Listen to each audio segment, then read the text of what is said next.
Hey, welcome to my channel. I know this is a long anticipated video on an update on the Bel Air, and truth be told, since Derek gave me the vehicle, life has kind of been hitting the ground running. Number one, building a foundation is not for the faint of heart. It is very, very hard, and it's a lot of work. You know, I've made some really cool partnerships on this car, and if you've seen me doing a lot of stuff with Mecum, you know, Mecum is one of them. It being documented is involved, and that stuff takes time, so y'all gotta calm down a little bit. I'm just one person. Art takes time. It takes time to craft something as legendary as what this car is going to be. Get a good look, because after this is over, this thing is going under the knife. I know it's the bare metal Bel Air, but hear thus forward. I am calling this the Impala, okay? I understand that there are car people that would disagree with that statement, but hear thus forward. This is an Impala. We got some cool stuff in store for this. This is going to be a series that's going to take place over the next year when this sells and after. And also, I do other things besides just cut up cars. There's other layers to my life here, so you will see that a lot on my YouTube channel as well. I do understand that I could 100% take the funds from this car and give it to a charity, but that's a one and done type thing, and I'm kind of all about longevity. I hope that this foundation becomes this vast network of underground extensions for people to get help, get out, get the recovery that they need with trade school and job placement, which is going to help these people get set up for success. So outside of that, I could 100% give this money away and be done with it. Now it's going to be under something that's going to be long lasting for myself and for my legacy, and that's important to me. This is the very beginning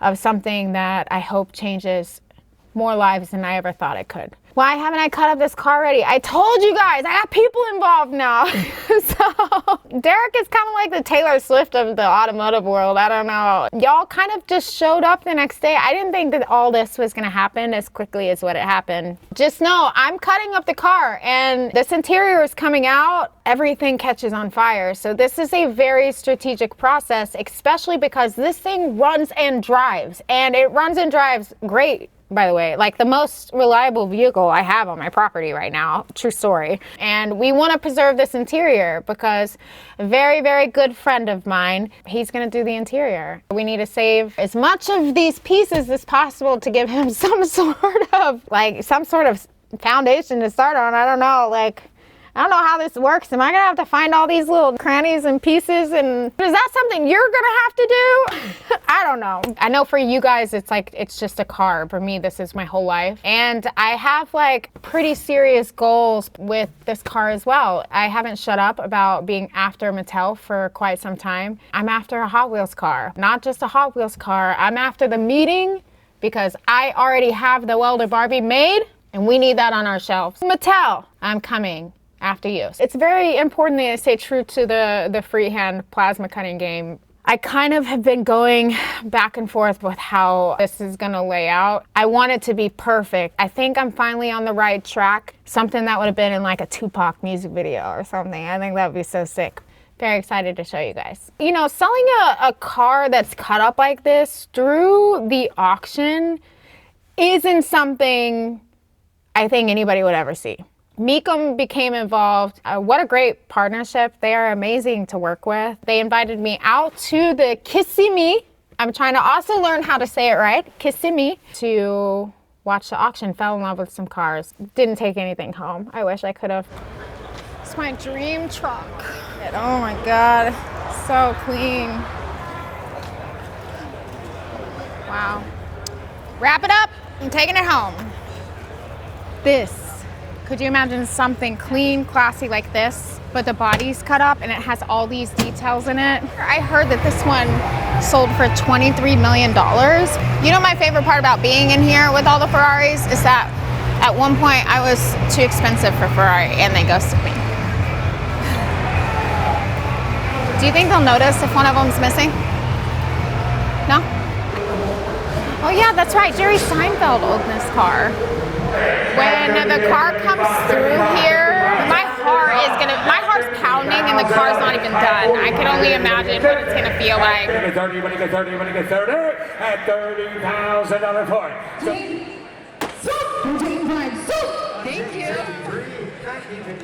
Seeing the level and magnitude of those builds, like, I mean, a lot of these are like rotisserie chickens being just rotated and every nut and bolt needs to be done, which kind of intimidated me and threw me to this place of like, well, shit, now I got to do every nut and bolt and put this thing on a rotisserie. But the thing is Derek built a great car.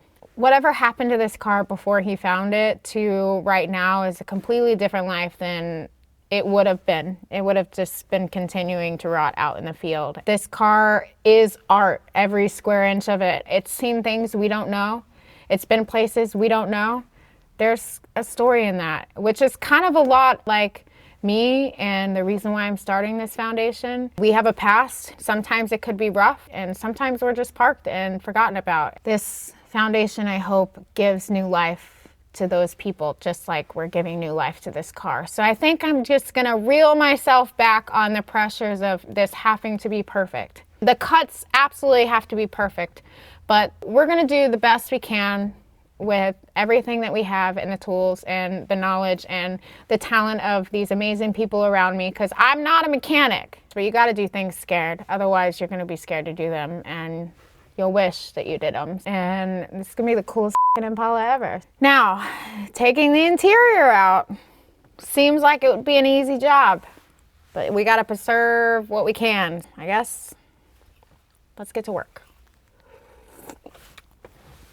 We gotta open the car from the outside.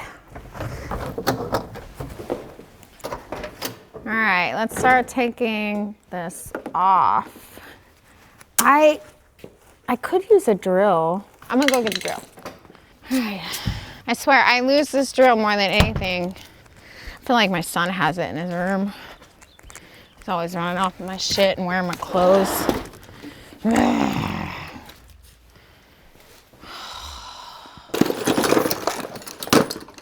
Where's my drill? I have no idea where the drill is. What did I use the drill for last? Look, this is a sign that the drill was once in here. I would be the worst mechanic. Can you see me? Did I disappear? Is the camo working? I'm right here. What the f happened to my drill? Well, screwdriver it is. I just wasted an hour of my life. I actually didn't have a drill until like a year ago or something. And when I got a drill, I felt like I could take over the whole world. And I got an impact, which basically unscrews everything. Ooh, okay, should I keep these? Oh no, can't keep the screws, never mind. Okay, we're gonna pull. Okay, you know what? I gotta find my drill. So stay tuned while I try to find it and take the rest of this interior apart, because next time you see this car, it's not gonna look the same. So purists, close your eyes. I'm your worst enemy. See y'all soon.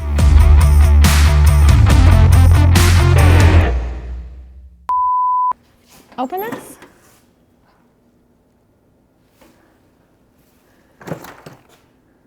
I found the drill.